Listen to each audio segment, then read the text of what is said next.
Je le mets le plus près possible chez moi parce que... Voilà. Voilà, bonsoir. Chers fidèles, on va commencer par une prière. Au nom du Père et du Fils et du Saint-Esprit, ainsi soit-il. Notre Père qui es aux cieux, que votre nom soit sanctifié, que votre règne arrive, que votre volonté soit faite sur la terre comme au ciel. Donnez-nous aujourd'hui notre pain de chaque jour et pardonnez nos offenses, comme nous pardonnons à ceux qui nous ont offensés. Et ne laissez pas succomber en tentation, mais délivrez-nous du mal, ainsi soit-il. Je vous salue Marie, pleine de grâce, le Seigneur est avec vous. Vous êtes bénie entre toutes les femmes, et Jésus, le fruit de vos entrailles, est béni. Sainte Marie, Mère de Dieu, priez pour nous pauvres pécheurs, maintenant et à l'heure de notre mort, ainsi soit-il. Saint Joseph, priez pour nous. Saint Ange gardien, priez pour nous. Nos saints patrons, priez pour nous. Tous les anges et les saints de Dieu, priez pour nous. Au nom du Père et du Fils et du Saint-Esprit, ainsi soit-il. Voilà. Mais on va commencer par le catéchisme.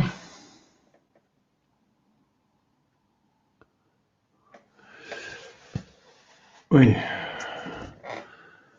On va commencer par le catéchisme et après on parlerait d'autres questions comme la messe de demain, la messe dorée, etc. Demain il y a la messe dorée.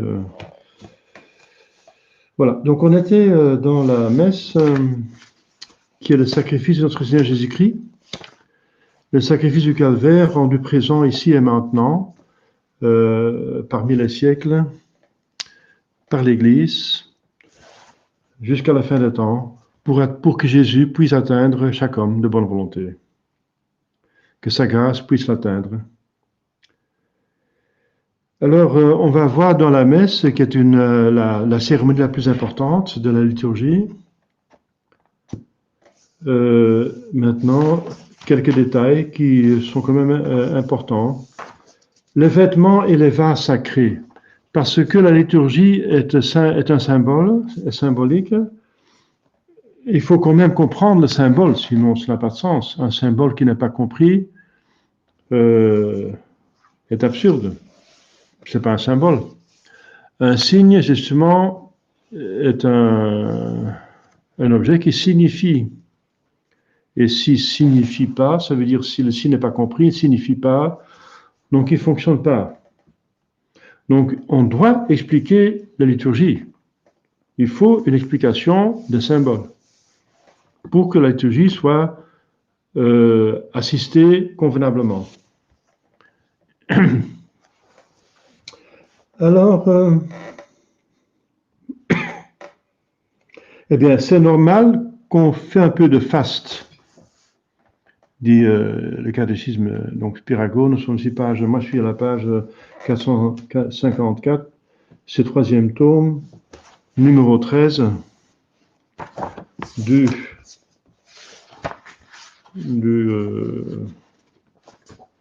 suppose, le premier chapitre, oui. Oui, le saint sacrifice de la messe. Tiens, parce que là, il y a... Oui.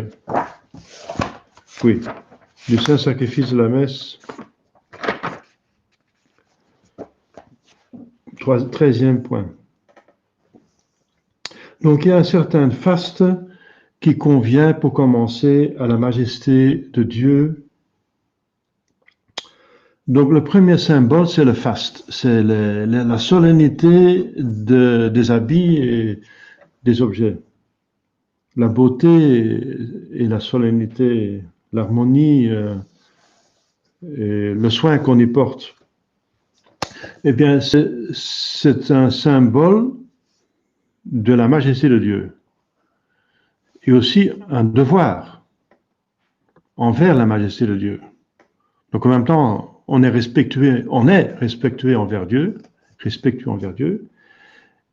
et au deuxième lieu, on montre aux gens qu'il y a un respect, et parce que ce respect, c'est pas un respect comme ça en l'air, c'est un respect bien donc conçu. Ça veut dire, c'est la preuve que, puisqu'on ne fait rien gratuitement, surtout pas dans l'Église, enfin la vraie Église, que il y a une majesté qui le mérite. Donc, de plus qu'il y a de faste, plus qu'on s'inspire du respect de la majesté. C'est pour ça qu'il y a beaucoup de faste, de solennité, la beauté, pour commencer, des bâtiments, des cathédrales, des basiliques, des lieux extérieurs et intérieurs. Il n'y a pas plus grand chef-d'œuvre, pas seulement en quantité, mais aussi même en qualité, qui a été produit par la chrétienté que les cathédrales. Donc les cathédrales étaient au-dessus de tout, c'était le plus grand bâtiment, le plus beau, auquel a collaboré toute la communauté. Et bien, c'est un signe, en même temps, c'est un direct, un honneur à Dieu, un culte qu'on rend à Dieu, prendre soin de sa maison, mais aussi pour quelqu'un qui ne connaît pas la religion, il va être inspiré, impressionné par ce bâtiment, et il va donc être porté à concevoir que la majesté de Dieu est quand même très grande, n'est-ce pas, et sinon infinie. Hein. Voilà.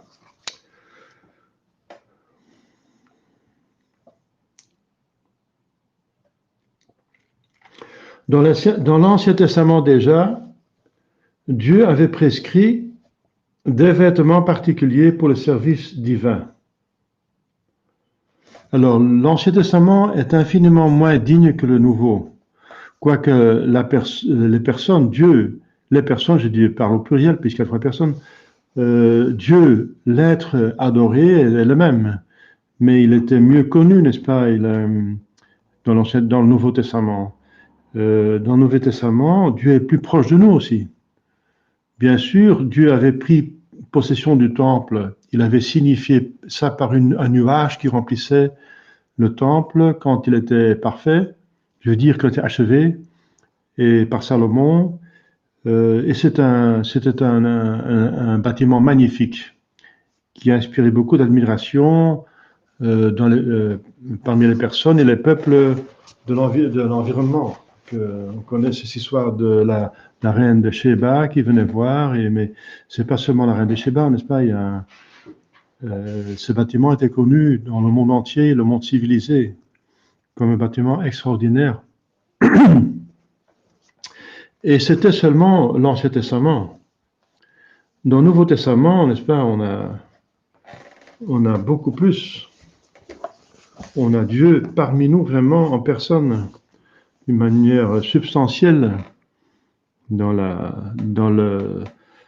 par la messe justement, par le tabernacle qui se trouve normalement dans la place d'honneur de l'Église. Alors, à la messe, le prêtre se revêt de 6 ornements.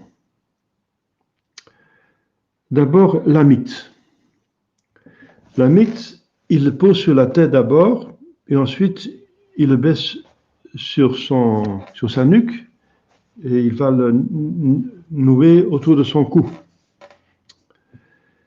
L'amite est donc un morceau de lin blanc dont les orientaux, puisque l'Église prend origine dans la Terre Sainte, Jésus, les apôtres étaient des Juifs, donc il y a des éléments qui viennent de l'Orient, puisque la première messe était là, bien sûr, et les apôtres ont fait la messe, donc la messe a pris son origine là. Et on respecte la tradition des apôtres, bien sûr, dont les orientaux se servaient pour se couvrir le cou.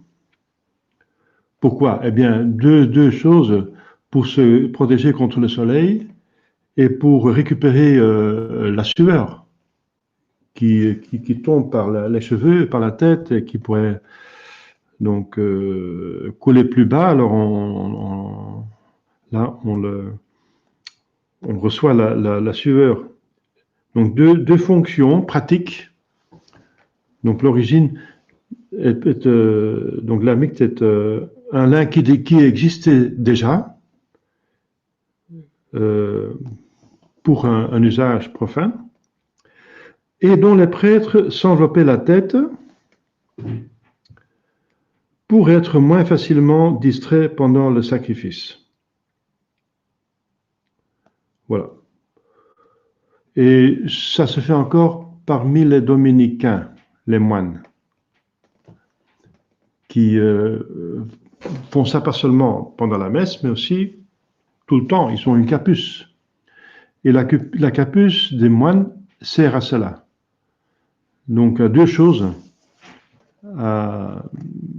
Donc, à rendre la distraction moins facile, parce que la capuce va limiter le champ de vue et aussi donc assourdir un petit peu diminuer les sons, parce que c'est un tissu ça peut être un tissu assez épais, un capuce, qui appartient à la bure, et surtout en hiver, enfin même en été, parce qu'il faut souffrir en été un petit peu de chaleur comme pénitence, donc c'est pas forcément qu'on va diminuer l'épaisseur dans l'été pour les moines. Dans la règle du Carmel, il y a même mis qu'il faut bien s'habiller en été pour souffrir la chaleur et un petit peu moins en hiver pour souffrir un petit peu de froid. Voilà. Sans se rendre malade, c'est ça les limites. Il ne faut pas se rendre malade.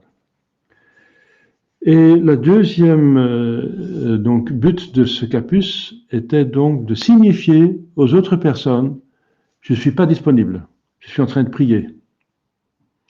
Donc un moine qui a mis sa capuce, il n'est pas disponible.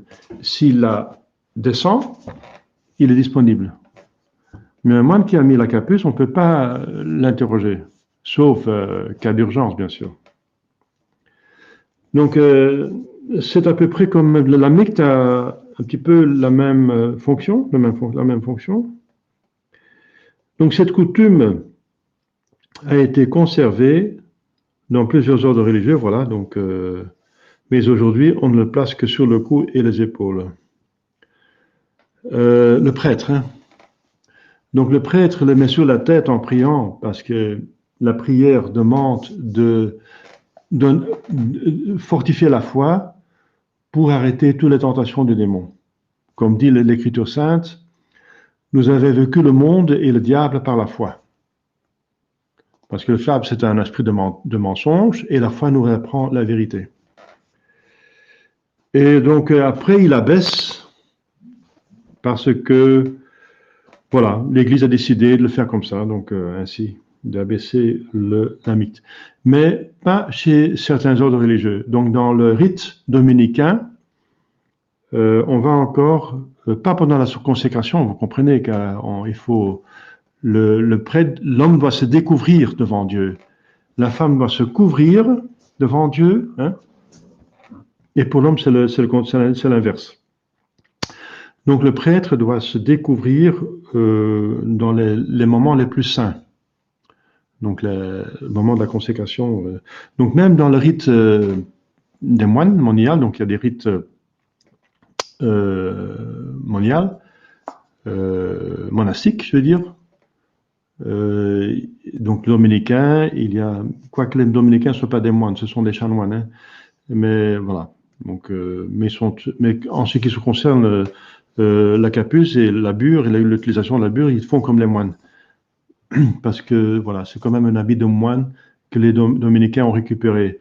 Parce que les dominicains sont arrivés au XIIIe siècle. Hein, et avant, les dominicains, il y avait pas mal de moines qui existaient déjà. Donc, Benoît était bien avant.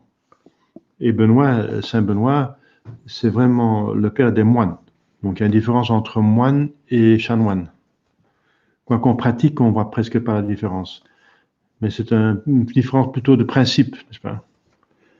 Et les moines sont plutôt des laïcs qui se font religieux et qui acceptent des prêtres, éventuellement, comme les bénédictins, comme les carmes, comme les franciscains, etc. Et les chanoines sont plutôt des prêtres qui se mettent ensemble pour être plus forts ensemble et qui acceptent aussi, donc ensemble, et avec une règle, bien sûr, hein, la règle de Saint-Augustin cette fois-ci, pas la règle de Saint-Benoît, mais la règle de Saint-Augustin, et qui acceptent aussi des laïcs, des frères, pour les aider, pour fonctionner, pour sanctifier. Donc, le résultat des deux lignées est la même, que le résultat, c'est qu'il y a des frères et des pères. Un frère, c'est un religieux laïque, et un père, c'est un prêtre religieux. Un religieux prêtre, un religieux laïque, frère, religieux prêtre, père. Et c'est dans les deux cas, hein. Mais l'origine, chez les moines, c'est les frères qui ont accepté des prêtres. Et chez les chanoines, c'est des prêtres qui ont accepté des frères. Voilà. Donc c'est là, vous voyez, les deux grandes familles de religieux.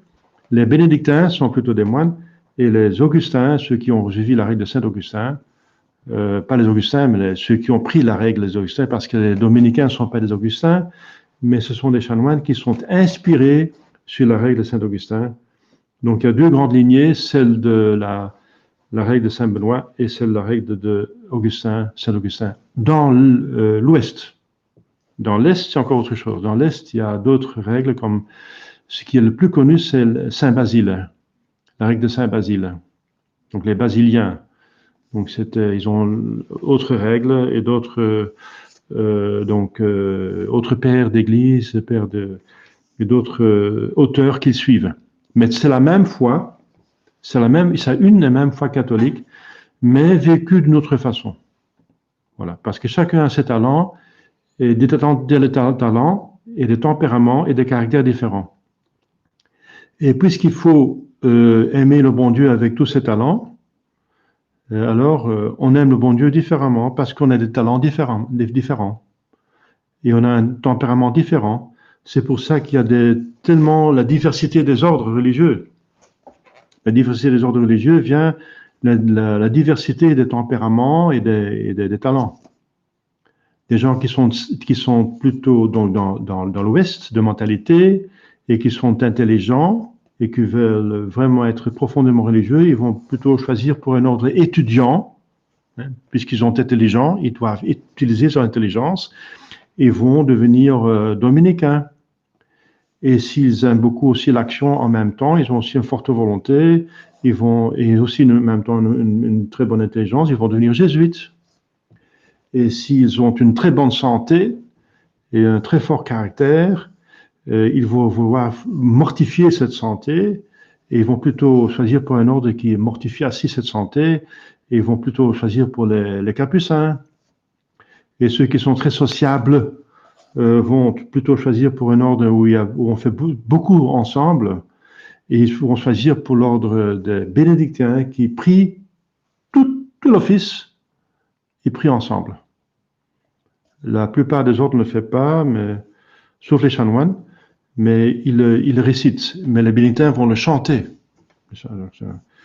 Et les bénédictins sont toujours ensemble. Quand ils travaillent, ils sont au moins à deux. Quand ils prient, ils sont ensemble. Quand ils font la cuisine. Donc, de toutes les activités, il n'y a presque aucune activité que les bénédictins font tout seuls. Très peu. Enfin, en moins que les autres. Donc, on va choisir l'ordre religieux qui correspond le mieux à ses talents. Donc, ce qui est tout à fait normal. Parce qu'on va mieux se développer là où justement on se concentre, la règle est concentrée, règle l'épanouissement de ces talents-là. Eh bien, puisque les orientaux ont un autre tempérament que les occidentaux, c'est normal qu'ils ont aussi d'autres règles et d'autres saints et d'autres spiritualités, qui sont tous catholiques. C'est la même foi, hein, le même sacrement, la même morale, mais donc vécu d'une autre façon. Voilà. Donc il y a, comme parmi les saints, il n'y a pas deux saints qui sont les mêmes. Hein. Ils sont tous au ciel, ils ont tous aimé Jésus, ils ont tous gardé les 10 commandements, ils ont tous eu le même sacrement, mais ce sont des saints différents. L'un sont des martyrs, l'autre c'est Sainte Thérèse qui était dans un couvent, l'autre c'est Sainte Rita qui était femme mariée. Et après, elle est devenue religieuse à un certain âge, donc c'est différent. Sainte Hélène était impératrice, etc. Donc c'est pas la même vie que Sainte, je sais pas quoi, comme Sainte Blandine qui était esclave. Hein. mais ils sont tous saints. Voilà, donc voilà la différence entre les choses, la diversité. Donc, le bon Dieu veut une diversité, la variété, parce que la variété donne une plus grande beauté au tout, à l'univers, que s'il y avait moins d'espèces, moins de différences, moins de variété. Le bon Dieu aime la variété, il a créé la variété de plantes, de minéraux, d'animaux, aussi d'hommes. Donc le bon Dieu veut la différence des hommes, n'est-ce pas? La différence des nationalités, etc. Chaque pays a sa propre vertu, dit saint Thomas. Aussi ses propres faiblesses, bien sûr, parce qu'il y a toujours, on n'est pas parfait, on n'a il n'y a personne qui a tout, qui a reçu tout, donc il a tous reçu ceci ou cela, n'est-ce pas? Une fleur est belle et une montagne est forte et impressionnante, majestueuse, n'est-ce pas? La beauté, donc la perfection d'un chien est différente que celui du chat. Donc le chat est beaucoup plus élégant, etc., délicat, et le chien a une très bonne odorat, il est très fidèle, il est très attaché. Et le chat est plus attaché à la maison qu'aux personnes, etc. Donc il y a des différences dans toutes les créatures, mais c'est aussi au niveau surnaturel. La même chose. Le bon Dieu ne change pas. Il est inchangeable, donc il aime la variété parce que la variété chante mieux l'honneur que moins d'espèces. Plus d'espèces chantent plus la gloire de Dieu que moins d'espèces. Voilà. Alors, donc, la mythe, on revient aux habits sacerdotaux. La mythe est mise sur la tête et quand le prêtre se revêt de la mythe, il l'accompagne, il dit une prière. Dans la sacristie, il dit une prière qui demande que sa foi soit vive pendant, et toujours, mais surtout pendant la messe. Qu'il sait très bien ce qu'il fasse, parce qu'il faut la foi pour dire la messe, il faut la foi dans la transsubstantiation, et en la divinité de Jésus-Christ, dans les mystères de sa passion, sa résurrection, son ascension, etc. Donc il faut. Ensuite, on va déclarer toute la foi par le credo souvent. Donc la liturgie, forcément, c'est un exercice de foi, comme chaque prière est un exercice de foi. Chaque prière est un exercice de foi parce qu'on s'adresse à une personne, aux personnes qu'on croit exister quand même au moins. Donc on va parler avec Dieu qu'on ne voit pas, donc on le croit, qu'il existe. Alors, donc après la mythe, il met l'aube. L'aube, le nom vient d'alba, ça veut dire blanc. Et c'est un vêtement de lin blanc qui descend du cou jusqu'aux pieds. Donc qui couvre pratiquement tout le corps. Et le symbole, c'est le symbole, c'est l'état de grâce. Donc il faut d'abord la foi pour bien faire la messe, et ensuite il faut bien sûr être en état de grâce. Donc il faut que l'intelligence soit en ordre et aussi la volonté, voilà. Donc il faut être en état de grâce, parce que le prêtre ensuite il va communier, il doit communier. Il est obligé de communier, donc c'est obligatoire d'être en aube. Et l'aube, elle descend jusqu'aux pieds. En Orient, il était d'usage de se revêtir d'une longue robe blanche, voilà, c'est la même chose. Une longue robe blanche, dans certaines circonstances, par exemple au mariage, où l'invité recevait la robe nuptiale dans l'appartement des époux. Ah, voilà. Donc en Orient, il y avait des coutumes que même tous les invités portaient la robe. Donc Jésus-Christ, il fait allusion dans sa parabole du festin des noces. Hein? Jésus va comparer la noce avec la fête dans le ciel, la jouissance dans le ciel, et la robe blanche avec le fait qu'il faut absolument être en état de grâce pour pouvoir entrer dans le ciel. Et même impeccable, sans tache, sinon il faut passer par la buanderie, hein, le purgatoire. Voilà, donc c'est clair. Alors, il y a le cingulum ou le cordon. Le cordon sert à retenir les longs plis de la robe qui empêcheraient le prêtre de marcher. Et aussi qu'il ne touche pas la terre. Parce que, c'est encore un symbole, n'est-ce pas? Le cordon est tiré autour des reins et il y a une prière qui demande la chasteté. Maintenant, on va passer aux vertus particulières. Enfin, la foi, l'état de grâce, et ensuite une vertu très particulière, la chasteté. Puisque c'est c'est peut-être le plus difficile, pas le plus important, le sixième commandement, le neuvième, mais peut-être le plus difficile. Et en même temps, le cingulum, il sert à retenir justement, empêcher que l'aube touche la terre. Parce qu'il faut ajuster l'aube au-dessus du cordon. Eh bien, ça veut dire que facilement, puisqu'on se promène, on se bouge, on se meut dans le monde, on contracte facilement des péchés véniels pendant la journée, qu'il faut donc des péchés véniels de toutes sortes, pas seulement contre la chasteté, enfin des tentations, etc. On voit des belles femmes, etc., parfois des femmes mal habillées, etc. Donc, c'est pas seulement ça, mais tout. Dans le monde, le péché est organisé, donc c'est justement le monde. Le monde, c'est la structure des hommes qui organise le péché. Alors, on va essayer de corriger ça pour la messe. Qu'avant la messe, on demande la grâce de ne pas être distrait par de mauvaises pensées, etc. Et qu'on demande pardon pour les péchés véniels qu'on a contractés en se déplaçant pendant la journée dans le monde, avant la messe. Donc, ouais, ce qui est nécessaire, on ne peut pas... Sinon, on est enfermé dans un couvent, mais un prêtre doit circuler. La plupart des personnes ne sont pas enfermées ou enfermées partiellement.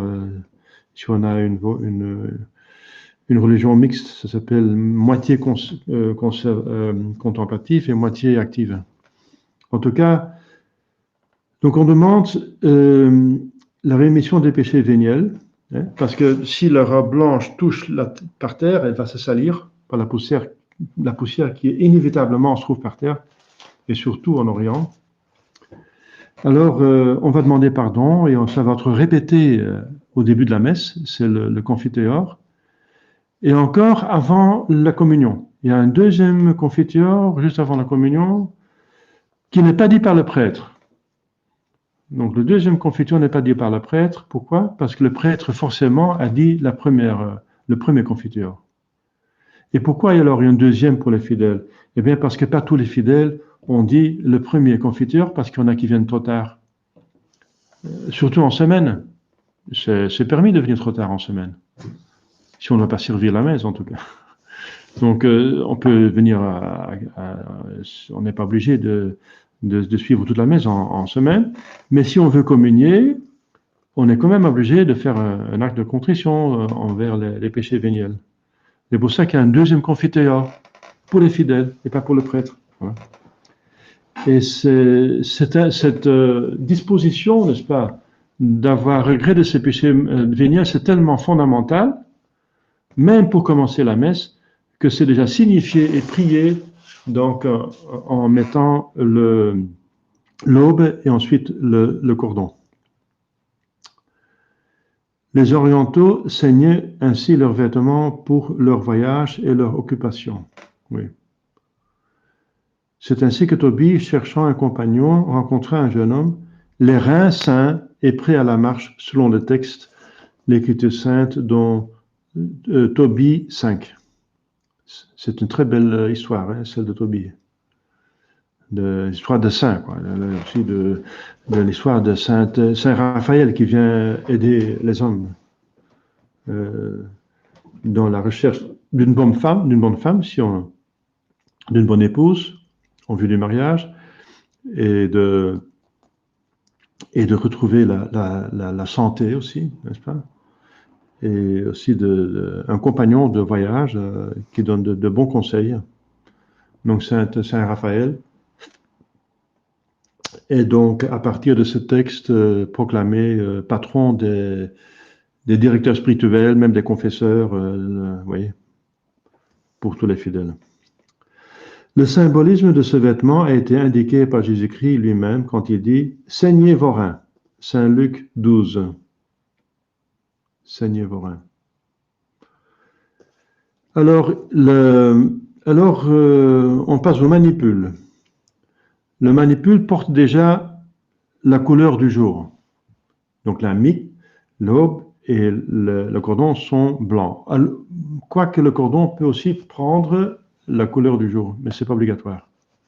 Le cordon peut être blanc ou bien prendre la couleur du jour. Mais le manipule doit porter la couleur du jour.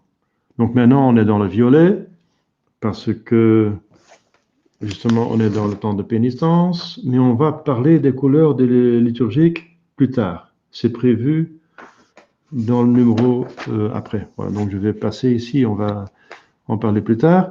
Donc, le manipule était primitivement un mouchoir de lin que le prêtre portait au bras gauche pour s'essuyer le visage. Il symbolise la gerbe des bonnes œuvres que l'on doit amasser. La gerbe de bonnes œuvres que l'on doit amasser. Bien, j'espère que tout le monde sait ce que c'est un manipule, sinon je vais vous montrer. C'est peut-être plus facile de le montrer.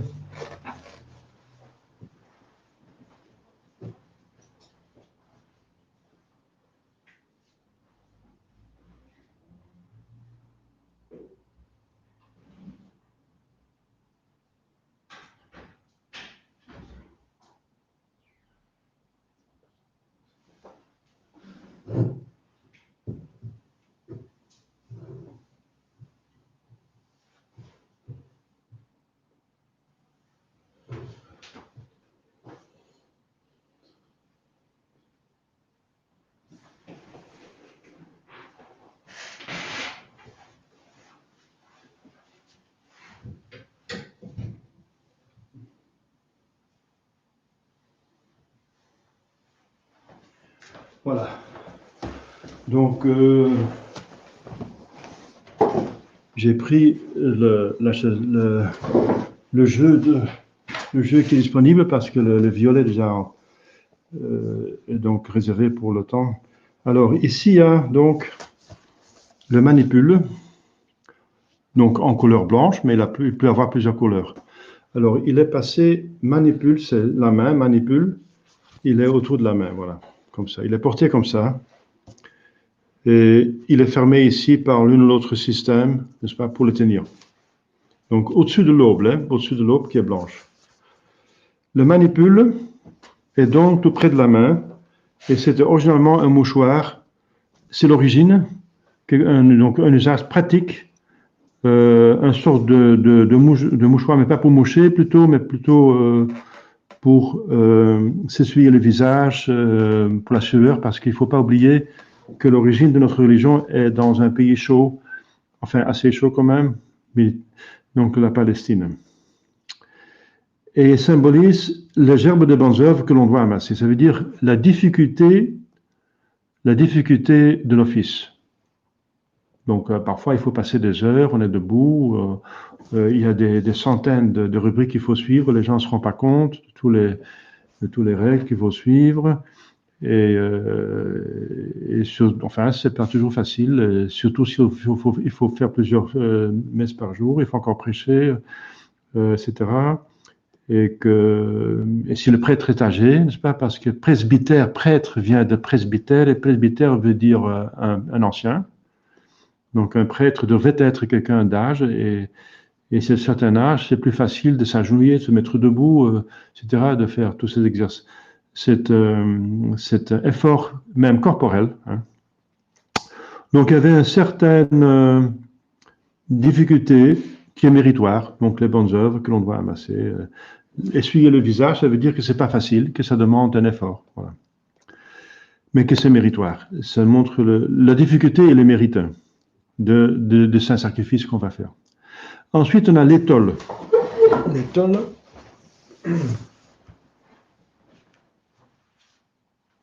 est plus longue. L'étole est plus longue. Voilà. Et l'étole, je la baisse sur la croix et je la mets voilà, autour du cou. Voilà. L'étole est portée comme ça, par exemple. Vous connaissez l'étole que le prêtre porte quand il confesse, mais pendant la messe, il va croiser l'étole, la croix. Il va mettre le pendant droit au-dessus du gauche. Et ensuite, il va le coincer par ici, par le cordon qui est trop long et qui va passer comme ça en bas. Voilà. Donc c'est en croix. Encore une croix supplémentaire qui montre que une xème fois, il répète que la messe trouve son origine dans la croix de Jésus.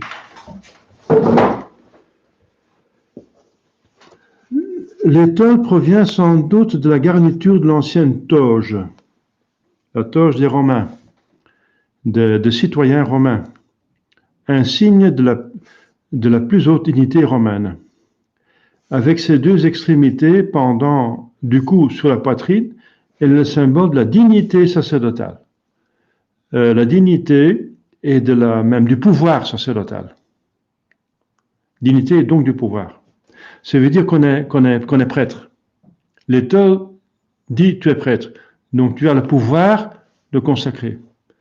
Donc le prêtre doit mettre une étole pour montrer qu'il a le pouvoir de remettre les péchés, qu'il est prêtre. C'est pour ça qu'il doit mettre une étole. Normalement, à la confession, il doit mettre une étole à chaque fois qu'il va user de ses pouvoirs sacerdotaux.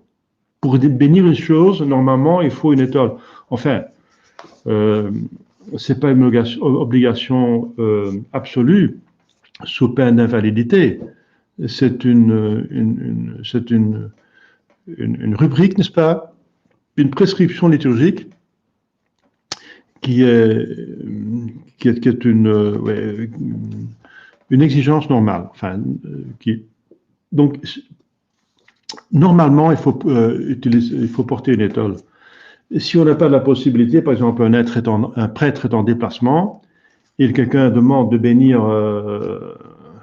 un chapelet, alors il peut le faire sans étole, bien sûr. Donc, c'est pas absolument nécessaire.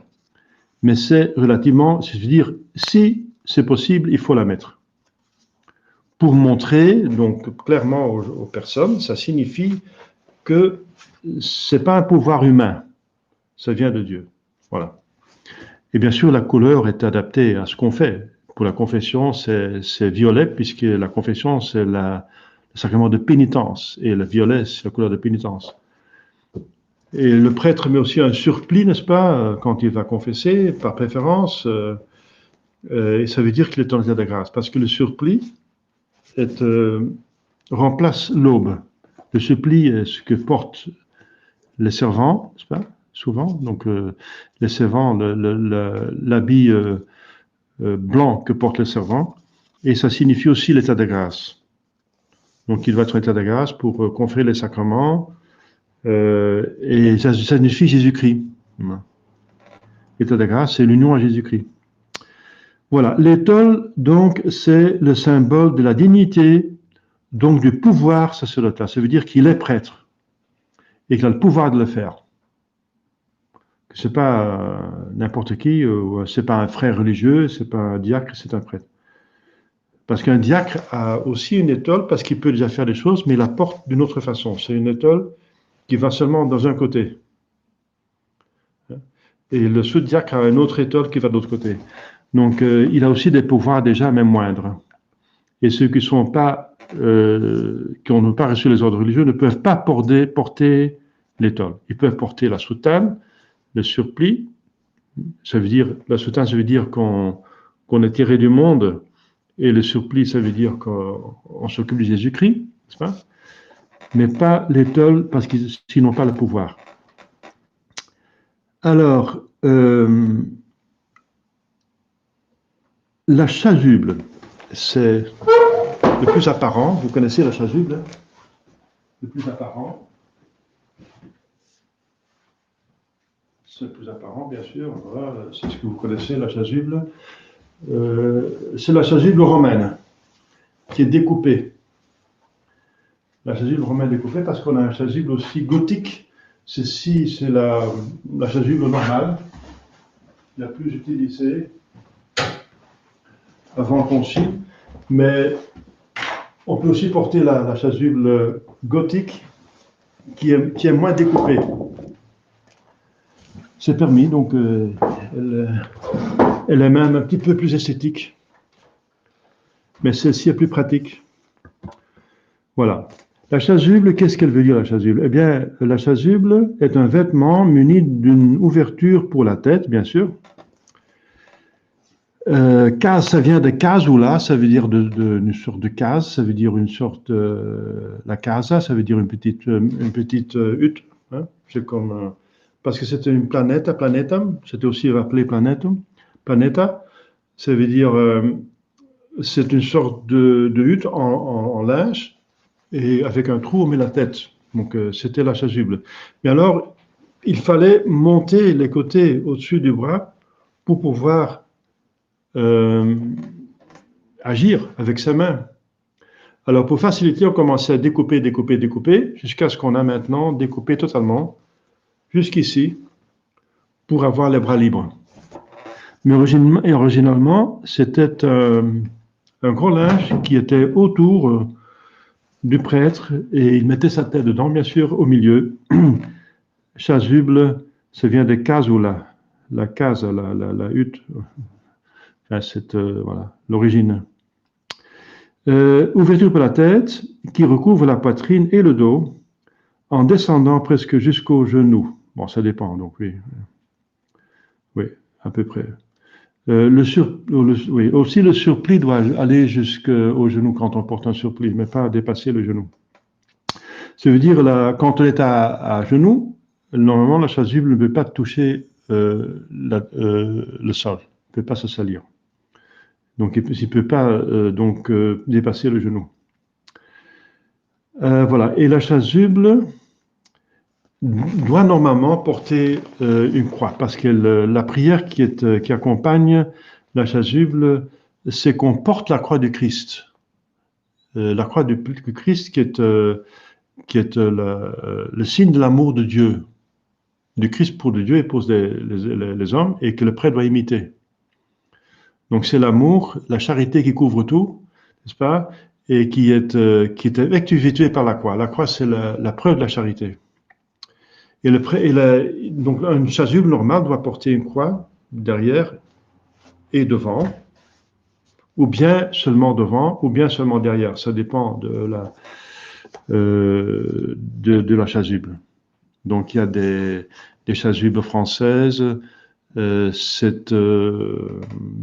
croix se trouve sur le dos. La chasuble allemande sur le dos et la poitrine. La chasuble italienne, surtout la croix sur devant. Donc il y a plusieurs significations, n'est-ce pas? Ça dépend justement. Donc c'est permis par l'Église, cette diversité. La croix sur le dos, ça veut dire qu'on imite Jésus qui a porté la croix sur le dos. La croix devant, ça veut dire qu'il faut porter la croix aussi dans son cœur. C'est peut-être le plus important de porter dans son cœur, de l'accepter. Hein. Et les Allemands, ils font sur le dos et ils veulent tout, quoi. Bon, c'est la mentalité du pays. Donc voilà, un petit peu, on voit un petit peu les mentalités, mais l'Église permet ça, n'est-ce pas? Aussi longtemps que la chose est représentée essentiellement. L'essence est montrée. Alors elle permet des diversités quand même, un petit peu. Voilà, autrefois, c'était un long manteau, autrefois, au début, donc, fermé de tous côtés, comme je viens de dire, d'où son nom de casula, qui veut dire petite maison. Hein, j'ai dit la case, mais c'est la petite maison, voilà. Mais c'est très embêtant, puisque c'était très encombrant de hausser ça au-dessous de son bras, la chasuble, on a commencé à découper. Dans la chasuble gothique, c'est moins découpé. Et dans la chasuble romaine, c'est beaucoup plus découpé. Voilà. Parce qu'on risquait de renverser des choses qui étaient sur l'autel. Donc c'était même un problème pratique. Si on se tournait donc orate frates, on pourrait même renverser le calice ou bouger l'hostie qui était sur l'autel si on ne faisait pas attention, vous comprenez? Donc pour éviter ces sortes d'accidents très embêtants, n'est-ce pas? On a commencé à les découper. En dehors de la messe, le prêtre porte dans ses fonctions une tunique de lin, plus courte que l'aube, voilà. C'est ce que vient de dire le surplis ou rochet. Le rochet, c'est encore plus court que le surplis.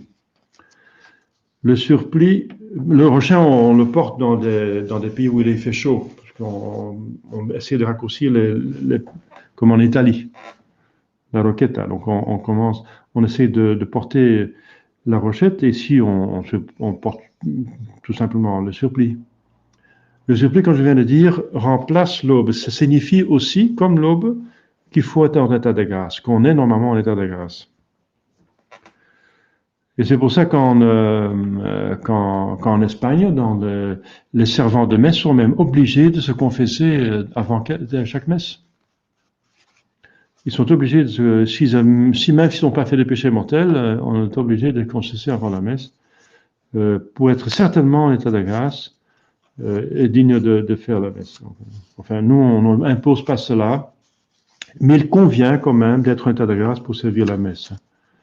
Sinon, si on n'est pas en état de grâce, on essaie de confesser le plus vite possible, en tout cas, et entre-temps, on fait des actes de contrition. Mais il convient d'être en état de grâce. Et pour le prêtre, c'est obligatoire. Mais bien sûr, s'il a le malheur de faire un péché mortel, et il faut faire la messe du dimanche, il faut faire la messe du dimanche, et alors il doit se confesser le plus vite possible. Voilà, donc il est dans le même cas. Donc, voilà. Mais normalement, il faut être en état de grâce. C'est le minimum, hein, donc quand même un minimum. Il faut tendre à la sainteté. Le prêtre doit tendre à la sainteté, mais au moins qu'il soit en état de grâce. En dehors de la messe, voilà, dans les occasions solennelles, il porte même une chape ou un pluvial. La chape, c'est le grand manteau qu'il met, qui a aussi la couleur du jour. Et il ne porte pas ça pendant la messe. Pour le chasuble, c'est pour la messe. Pour la bénédiction, comme je viens de dire, la bénédiction, c'est le surplis qui dit que, enfin, non, d'abord la soutane pour commencer. Attendez, la soutane. On ne peut pas bénir sans soutane. Donc le prêtre doit porter normalement la soutane. La soutane veut dire on est mort au monde. Et c'est la toga, justement, la toge romaine. Donc une dignité, on est clair, hein, ça veut dire qu'on est clair. C'est noir parce qu'on est mort au péché du monde, tout ce qui est mondain, et on a la dignité de prêtre. Et ensuite, donc on est mort au monde et on se refie de Jésus-Christ, c'est le surplis. Ensuite, on met l'étole pour montrer qu'on a le pouvoir de faire cette bénédiction-là, par exemple. Et si c'est une bénédiction solennelle, on met la chape. Par exemple, la bénédiction des rameaux, des rameaux, dimanche des rameaux. La bénédiction des cierges à la chandeleur. Voilà. La bénédiction de mariage, par exemple, c'est une bénédiction. Donc on porte la chape. La chape donne plus de solennité à la bénédiction, à la cérémonie qu'on fait en dehors de la messe. Les vêtements, donc la chape, ou le pluvial, le mot le dit, c'est pour vous protéger contre la pluie. Ça veut dire que ça se fait souvent dehors. Par exemple, on peut bénir une maison, des champs, une voiture, ça se fait dehors. Donc ça montre que c'est une dignité qu'on n'exerce pas forcément dans l'église, mais on peut exercer en dehors, pluvial. Ça veut pas dire que s'il pleut, on demande normalement un parapluie au servant, hein, quand il y a un parapluie au-dessus. Donc c'est un symbole, bien sûr, la chape est un symbole. Les vêtements spéciaux au diacre et au sous-diacre sont la dalmatique et la tunique. Donc la chasuble du diacre, ça s'appelle dalmatique, et le chasuble du sous-diacre s'appelle tunique. Je me trompe. Je me trompe. C'est la dalmatique pour les deux. Et la tunique, c'est un linge qu'on porte en dessous de la dalmatique. Je ne vais pas me tromper parce que c'est trop longtemps que j'ai encore exercé cette fonction. Au séminaire, on le faisait tout le temps, n'est-ce pas? Alors,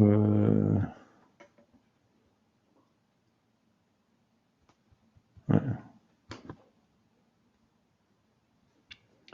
Alors, je ne peux pas me tromper, je ne peux pas dire des bêtises.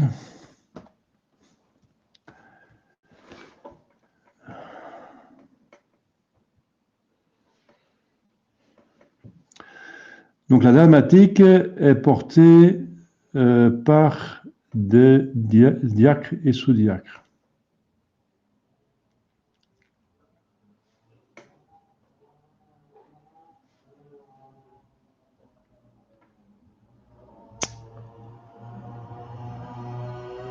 Oui.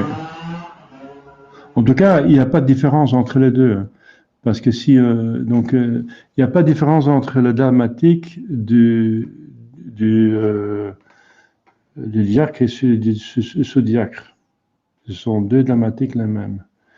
La différence qu'on voit, c'est l'étole qu'il va porter. Voilà. Voilà.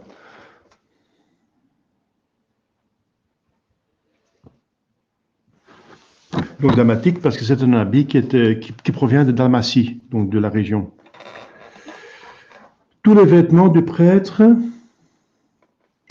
à l'autel, donc tous les vêtements qu'on vient de voir, c'est 6 vêtements qui portent au-dessus de la soutane et du col romain et du cordon de la soutane. Donc il porte déjà 3 habits. Éventuellement, il peut porter une barrette, c'est pas obligatoire, mais il peut la porter, mais pas toujours, n'est-ce pas? On porte la barrette quand on est assis, quand on se déplace avec des vêtements liturgiques, ou quand on enseigne, n'est-ce pas? Voilà, donc dans certains moments, on peut la porter, et vous comprenez que pendant la messe, on ne peut pas la porter, sauf si on s'assit ou si on prêche, mais pas pendant la messe, parce que il faut se découvrir la tête devant Dieu, normalement. Oui, et la barrette a 3 cornes, normalement, comme vous voyez, mais elle a une 4e corne si on est docteur en théologie ou en droit canon. Alors moi, je n'ai pas eu l'occasion de passer les examens parce qu'il n'y a plus des universités convenables, de tradition. Toutes les universités sont corrompues par le modernisme. Là, il y a ah oui, d'accord. Il n'y a pas de question. Alors, tous les vêtements donc qu'il porte, les 3 qu'il porte, enfin le 4e éventuellement, c'est pas obligatoire, mais c'est une option. Il y a bientôt le chapeau romain, mais ça c'est pour se protéger. Le chapeau romain, c'est pour se protéger de la chaleur, du soleil. Et ça c'est dans la rue qu'il porte le chapeau romain. Vous connaissez le chapeau romain?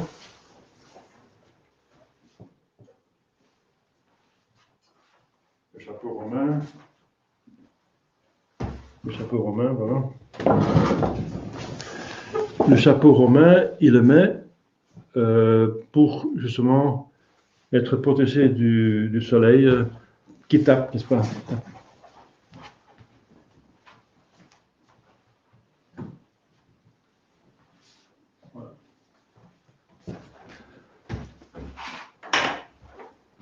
Voilà, donc il y avait toute une, quand même, voilà, il a un bord assez grand puisque le soleil à Rome peut taper fort en été et ça protège le visage contre les coups de soleil.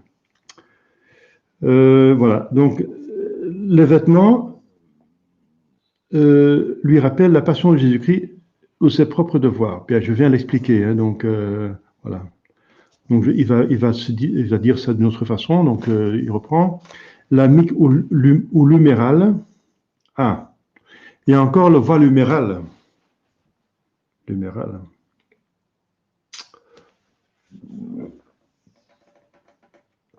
Ça s'appelle aussi huméral, parce que huméral, ça veut dire ce qui se trouve sur les épaules, parce que c'est abaissé. Donc la micte ou huméral rappelle le voile dont les soldats ont couvert le visage de notre Seigneur. Voilà. Donc ils ont couvert le visage et ils ont dit, si tu es prophète, alors tu sais qui te frappe. Dis qui t'a frappé. C'est pour se moquer de lui. Parce que vraiment, la messe rend présent la passion de Jésus-Christ. Donc les vêtements réfèrent aussi à la passion. Et si ils vont prendre les vêtements sur le point de vue de dans quelle mesure ils renvoient à la passion directement. L'aube renvoie à la robe d'ignominie dont Hérode le fit revêtir. Donc Jésus fut revêtu d'une aube blanche, qui était à l'époque des Romains le signe de folie. Donc il était, parce qu'il dit il est fou, il répond pas, il est fou. C'est pour sauver sa propre façade, n'est-ce pas? Parce que Jésus ne répondait pas à ces questions bizarres. Saint Thomas dit qu'il ne faut pas répondre à des questions stupides. C'est ce que Jésus a fait. Donc il a ridiculisé Hérode, qui n'était pas digne, et pour sauver son visage, il a ridiculisé Jésus. Donc il a mis une robe blanche. Il a renvoyé avec sa robe blanche à Ponce Pilate. Le cordon, ça réfère aux cordes dont les soldats l'ont garrotté. Le manipule, ça renvoie au voile de Sainte Véronique, qui a essuyé la sueur de Jésus-Christ, voilà, la manipule. L'étole, la chaîne que Jésus-Christ porta après sa condamnation. La chasuble avec la croix rappelle le portement de la croix, tout simplement. La micte exhorte le prêtre à la piété, modestie des yeux, l'aube à la pureté du cœur, le cordon à la chasteté, à la mortification. La chasteté, ça veut dire c'est pris une vertu importante, mais qui va plus loin que ça, n'est-ce pas? Donc, renvoie à la mortification en général. À la préparation à la mort. Voyage dans l'éternité. Donc, le cordon, c'est le signe de voyage. Dans l'Orient, mettre un cordon, c'est se mettre en route pour voyager. Ça veut dire on va hausser l'aube, enfin son habit, pour qu'il ne se salit pas parce qu'on va marcher beaucoup. Donc ça signifie le voyage dans l'éternité qu'on a à faire, donc préparation à la mort. Le manipule renvoie aux bonnes œuvres. L'étole lui rappelle sa haute dignité.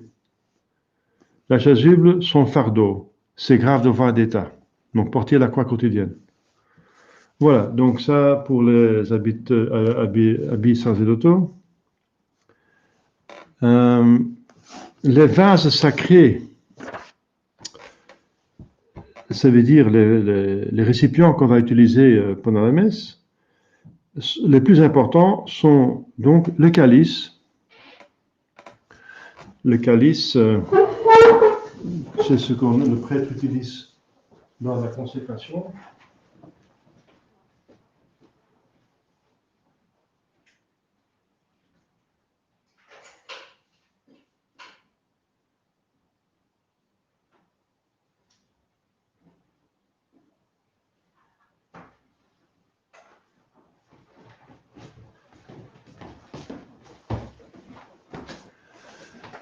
Donc le calice, c'est mon calice, n'est-ce pas, que j'ai utilisé aujourd'hui. Il a un pied assez large pour qu'il ne soit pas facilement renversé. Donc, ces deux choses, le calice et la patène, sont les choses les plus saintes au monde, à part l'hostie elle-même, parce que c'est les lieux ce sont les lieux, ici le lieu, où a lieu, ici surtout, et après l'hostie est posé sur la patène, le saint sacrifice de la croix. Donc, c'est le sacrifice de la croix renouvelé. Donc, ce sont des lieux, des objets très saints que normalement les laïcs ne peuvent pas toucher. Si le sacristain le touche, il a besoin de la permission du prêtre pour ranger. Mais normalement, le prêtre range tout seul, mais le sacristain peut le faire, mais il a besoin d'une permission. Donc, le calice, vous voyez, il a des symboles. Donc, ici, il y a la croix. C'est la croix. Jésus en croix. Ici, c'est la dernière scène. Le médaillon avec la dernière scène. Ici, c'est Abraham qui fait le sacrifice de son fils, qui est un symbole du sacrifice de la croix où Dieu offre son fils et qui est arrêté par un ange. Ici, on voit le sacrifice de Melchisédek. Melchisédek qui offrait du pain et du vin en la présence d'Abraham, qui est de figure de la Sainte Messe. Ici, c'était la mendication de l'agneau pascal. Donc, en Égypte, avant de partir,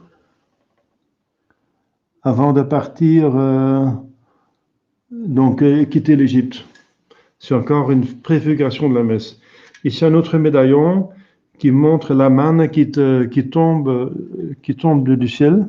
La manne qui tombe du ciel. Et donc, la manne qui tombe du ciel. Et ici, c'est Moïse qui représente Dieu et le peuple élu qui ramasse la manne qui tombe du ciel. Vous voyez les petites... ici, ce sont les petits points, ce sont la manne qui tombe et qui signifie donc l'Eucharistie. Donc c'est un beau calice, n'est-ce pas, que j'ai fait un effort pour avoir un beau calice parce que justement, pour montrer la dignité de la messe. Vous voyez. Donc il y a un nœud pour bien la tenir et il y a une coupe qui doit être au moins en argent doré. Donc il faut toujours de l'argent, de l'or à l'intérieur. Ou bien la coupe est en or massif, mais c'est très cher, ou bien au moins c'est de l'argent doré. Voilà, la coupe. Le reste n'est pas nécessairement en argent ou en or, mais ça peut, mais c'est pas nécessaire. Donc dans ce cas-ci, donc le pied et la tige sont en brass, comment on dit ça en français, en bronze, hein, doré, bronze doré, voilà. Et ça vient Fort de Gladbach. Donc il y a ici la signature de l'artiste qui a fait ça, l'artisan qui a fait ça au XIXe siècle. Donc c'est un calice néogothique, voilà. Bon, moi je trouve que c'est beau. Hein.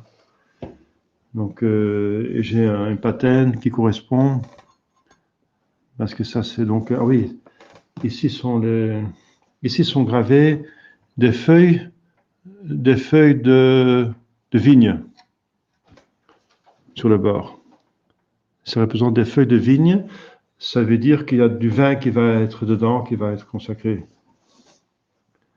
Ici, j'ai la même feuille de vigne parce que l'hostie, c'est pour le vin. Hein.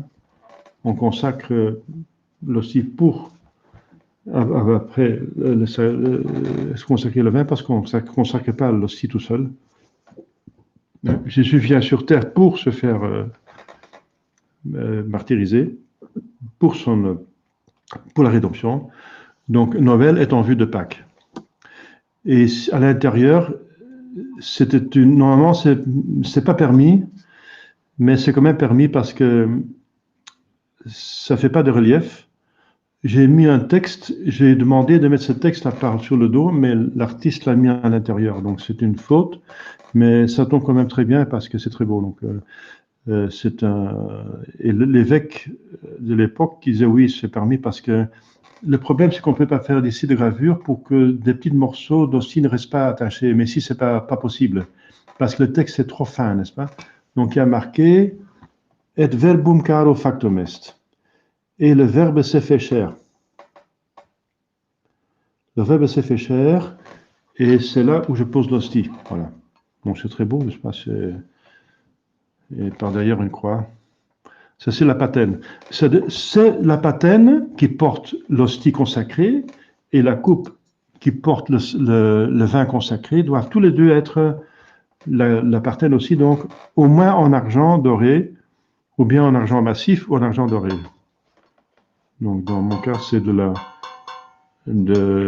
l'argent doré, bien sûr, parce que je ne suis pas si riche, archi riche que ça.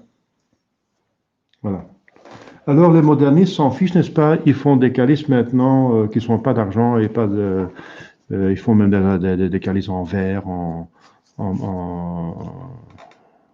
plusieurs sortes de matériaux, même en bois. Des calices qui sont, même s'ils sont dorés, c'est du bronze doré. Voilà. Le calice à patine. Le ciboire, c'est le calice qui a un couvercle et qui garde les hosties qui sont consacrées.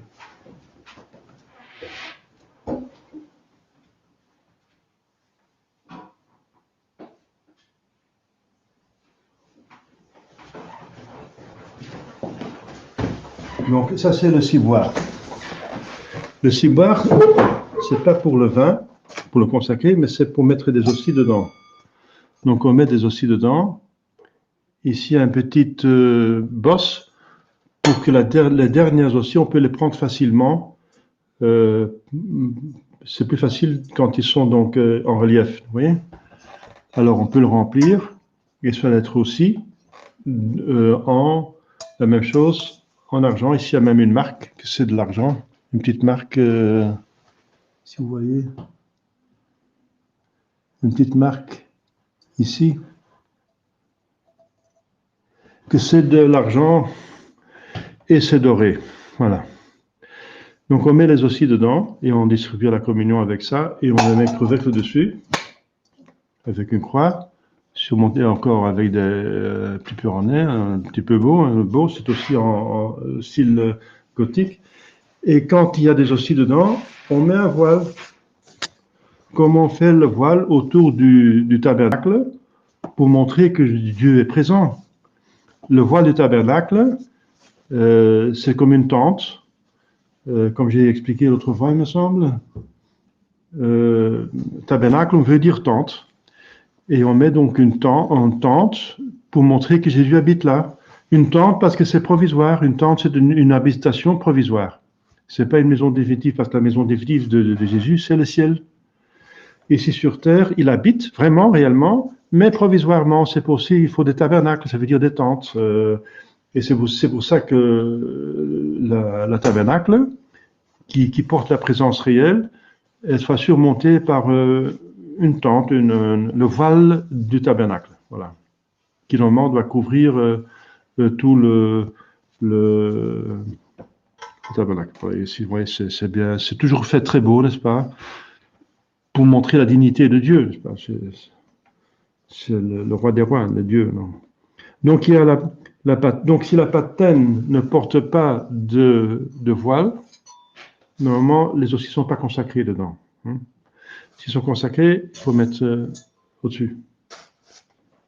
C'est comme ça que ça marche normalement. Et l'ostensoir. Oui, l'ostensoir. Je vais encore juste montrer l'ostensoir. Vous connaissez l'ostensoir, c'est ce qu'on utilise.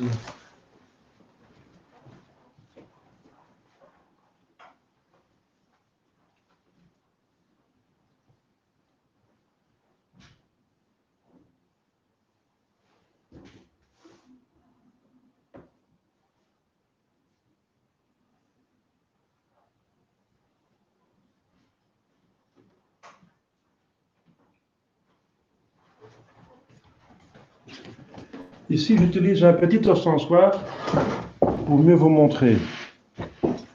Voilà, dans l'ostensoir, donc c'est un encensoir en forme de tour, donc les originaux, à l'origine. Après, ils sont devenus en forme de soleil. Mais ça, c'est en forme de tour, c'est un encensoir gothique. Et il y a une lunule dedans, ça veut dire en forme de comme la lune. Ça vient de là, la lunule. Et la lunule doit être encore en argent doré. Et on coince ici l'hostie. Donc ceci porte l'hostie. Et ensuite on le met l'hostie ici dedans, qui est donc montré aux fidèles. Et on ferme par derrière pour que voilà, ce soit pas, il n'y a pas de transparent. Donc c'est plus. Donc il est assez simple, mais les petits, donc il y a des très grands, j'en ai un très grand, mais ça va être trop encombrant pour l'amener par ici. Donc ceci est en forme de tour, et la plupart sont en forme de soleil. Voilà. Voilà, donc, et ça c'est donc, on montre l'hostie, oui, si c'est possible, aux fidèles pour l'adoration, bien sûr, comme vous savez. On le montre déjà pendant la consécration, mais la consécration est assez vite et on veut adorer Jésus plus expressément. Donc, ce qui porte beaucoup de grâce. Le livre dont on se sert pendant la Sainte Messe se nomme le Missel. Le Missel est le livre donc, qui est assez grand pour pouvoir bien le lire convenablement. Voilà, je vais m'arrêter peut-être ici parce que le temps est passé. La fois prochaine, on parle des couleurs des vêtements sacerdotaux et de la langue liturgique de l'Église. Il y a encore le chant liturgique aussi et l'audition de la parole de Dieu. Voilà. Voilà. Donc, est-ce qu'il y a des questions? Oui, ici. La dalmatique, ça semble un peu comme le kazeuvel, non? Comment? Lijkt dat de kazeuvel of dalmatique? Vous connaissez pas le dogmatique? Non. Ah, vous connaissez pas le dogmatique? Ah. Je vais chercher le dogmatique alors.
Voilà, ici j'ai un dramatique pour la messe de Requiem. Donc c'est plus droit et c'est avec des manches. La chasuble n'a pas de manches. Donc la chasuble n'a pas de manches comme ça, des petites manches. Et ça va très droit comme ça en bas. Enfin, ça monte comme ça, donc de deux côtés. C'est la même chose des deux côtés. C'est identique des deux côtés. Voilà. Et c'est dogmatique. Avec la couleur du jour, donc ça peut plusieurs couleurs. C'est la première que j'ai trouvée. Voilà. C'est bon? Oui. La dogmatique qui est la main pour le diacre et ce diacre. Et voilà. La tuniek zegt on dessous. Oui, je pense que on fait une distinction qu'on appelle dalmatique, quoique ce sont deux habits les mêmes, mais je pense que c'est comme ça qu'on donne le nom dalmatique pour le diacre et tunique pour le sous-diacre. J'ai oublié, mais je pense que c'est comme ça, oui. Parce qu'ils ont en dessous, oui, c'est ça, donc la tunique, la dalmatique et la tunique. Mais ce sont les deux habits les mêmes, finalement. La distinction entre diacre et sous-diacre se fait par l'étole. Le diacre porte l'étole d'un côté et le sous-diacre de l'autre côté. Et le prêtre, il a les deux qui se croisent. Voilà. Donc, on a l'habitude d'appeler dalmatique, mais c'est vrai que strictement, je pense que l'habit du sous-diacre s'appelle tunique, mais c'est le même. Bon, c'est comme ça. D'accord, il y a d'autres questions?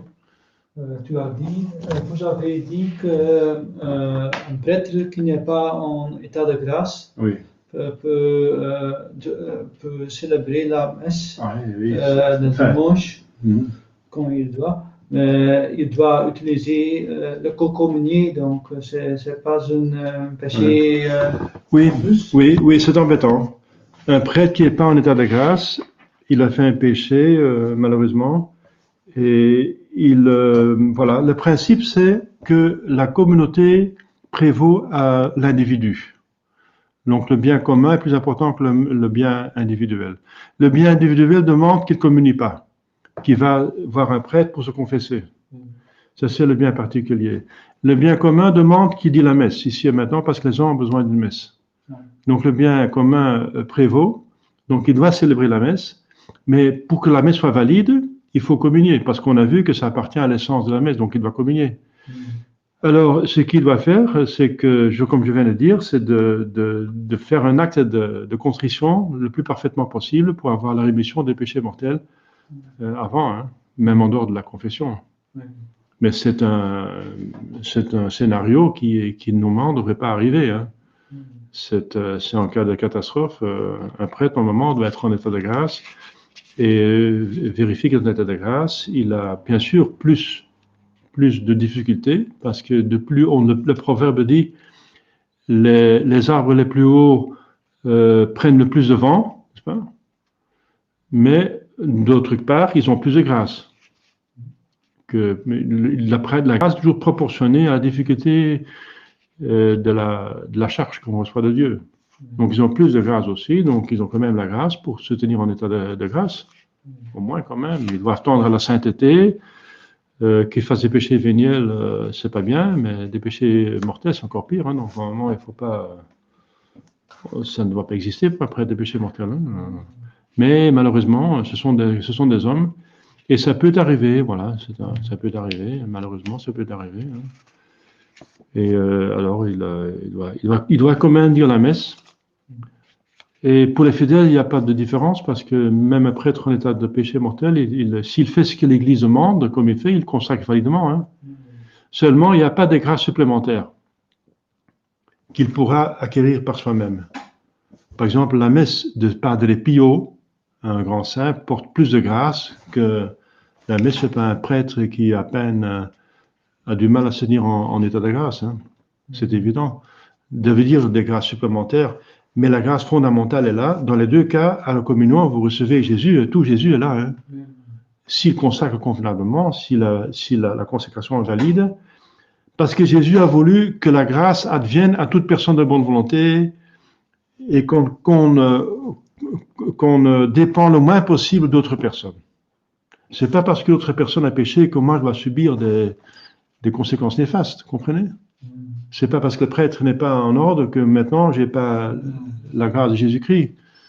Donc Jésus a voulu limiter au minimum. Donc le prêtre, même s'il n'est pas en ordre intérieurement, mais il fait son office commutoire, il a le pouvoir, alors il peut consacrer validement, hein, et même licitement s'il doit consacrer dans la maison dominicale. S'il ne doit pas consacrer, il doit d'abord se mettre en ordre avant de célébrer la messe. Il peut différer la messe et aller confesser le plus vite possible. Ouais. Il y a des évêques qui disent qu'un prêtre qui fait la messe unacum avec un hérétique, c'est pire qu'un prêtre qui n'est pas en état de grâce. Comme c'est la même chose parce que c'est un péché mortel. Oui, mais c'est pire parce que la grâce ne fait pas pendant la messe qui est valide. Ah oui, oui, oui, je comprends. Parce que Oui, ah, oui, oui, oui, ce oui. n'est pas une messe. Ah oui, il y a un évêque, c'est le vacantiste, hein, ou des évêques, il y a des évêques, ou un, il y en a Le plusieurs. patriarche, les évêques. Ah d'accord, d'accord, oui, il a pas, oui, le patriarche de UOGCC, oui. Son essai de vacantiste, donc catholique. Il dit que donc, faire une messe unacum, donc un avec François, c'est pire que faire la messe en état de péché mortel.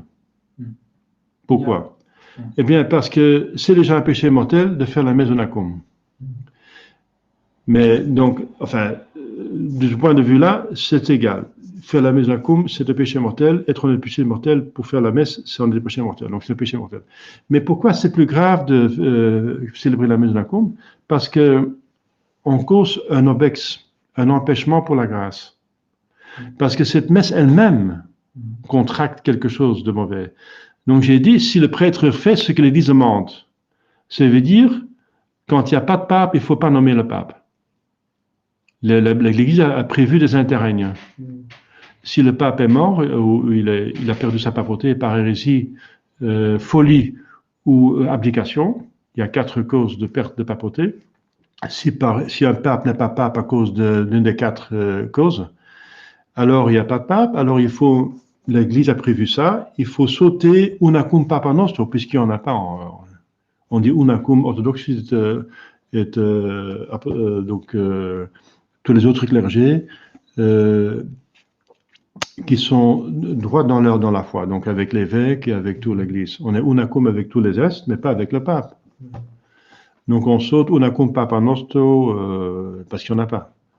Mais si on va mentir, donc si on va dire que Papa Nostro Francisco, pour commencer, il n'est pas pape puisqu'il est hérétique, un hérétique ne peut absolument pas appartenir à l'Église catholique. Il n'est pas pape non plus parce que le pape c'est la source de juridiction et un hérétique n'a aucune juridiction. Donc comment, après, vous connaissez ça, n'est-ce pas, cette doctrine. Donc on ment et en plus on va nommer quelqu'un pape, donc forcément si on dit que quelqu'un est pape, on reconnaît qu'on est soumis à lui, qu'on l'accepte, qu'on l'obéit normalement et qu'on le suit. Donc on est en union avec lui. On est en communication. Donc être en communication avec un hérétique, un schismatique, c'est contracter quelque chose d'hérésie et de schismatique. Donc cette messe unacum contracte elle-même quelque chose de pécamineux. Et ça va au moins diminuer la grâce. Sinon, si le fidèle sait qu'il fait un péché mortel en assistant à une messe unacum, il ne reçoit aucune grâce. Hein? Rien.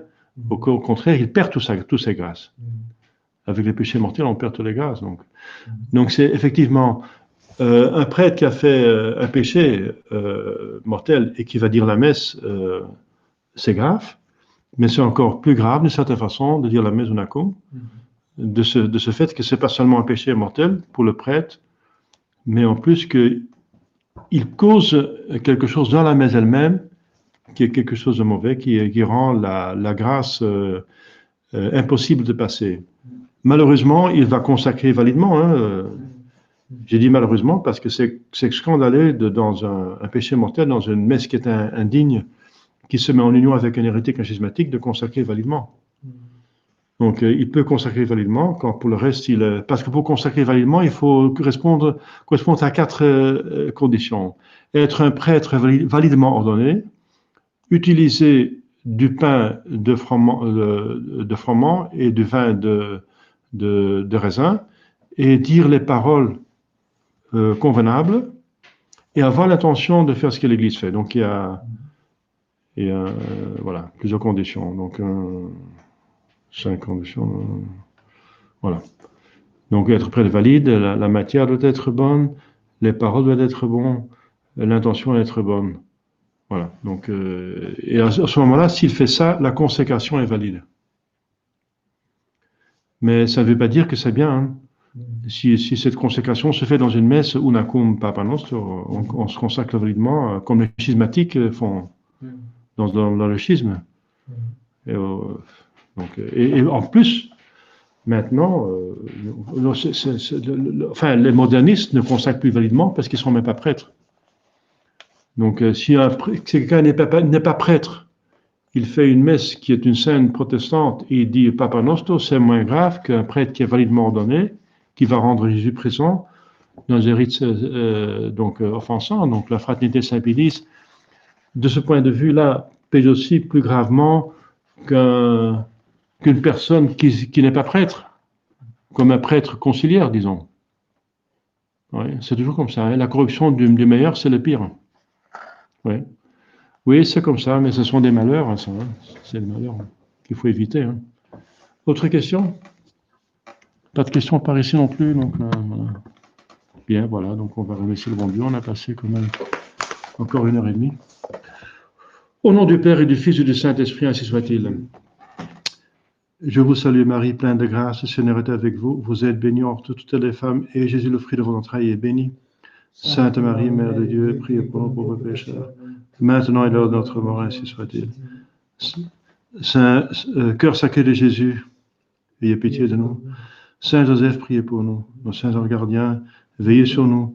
Nos saints patrons, priez pour nous. Au nom du Père et du Fils et du Saint-Esprit, ainsi soit-il. Voilà, donc, oui. Donc, à la prochaine fois, j'espère.